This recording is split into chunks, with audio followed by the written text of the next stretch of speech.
সোমবার বিকেল 4:30টা কর্মস্থল থেকে ফিরছিলেন জাতীয় ক্যান্সার হাসপাতালের চিকিৎসক ডাক্তার আহমেদ হোসেন। এ সময় পুরাতন ব্র্যাক বিশ্ববিদ্যালয়ের পেছনের গলিতে হঠাৎই হামলা করে মাস্ক পরা দুই যুবক।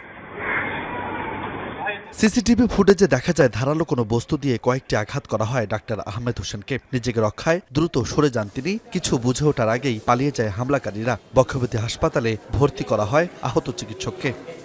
আমাকে আক্রমণ করছে, আমি মনে করছি দুষ্টমি করছে। আমি তাকে ধমক দিছি, তার সাথে একটু ধমকে কথা বলতেছি। এমন সময় সাইড থেকে একজন এসে আমার এখানে খুর দিয়ে পুশ এরকম পুশ দিয়েছে।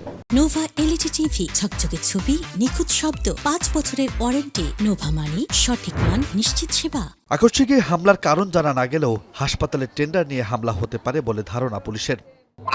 ওনাকে আর কি হাতে স্টেপ করে চলে গেছে, মাস্ক পরা ছিল। আমরা ব্যবস্থা নিচ্ছি, অলরেডি আমরা কাজ করতেছি বিষয়টা নিয়ে। এদিকে চিকিৎসকের উপর হামলার ঘটনার পর বক্ষব্যাধি হাসপাতালে আসেন স্বাস্থ্যমন্ত্রী সরদার মোহাম্মদ সাখাওয়াত হোসেন। এ সময় চিকিৎসকদের নিরাপত্তা নিশ্চিতের আশ্বাস দেন তিনি।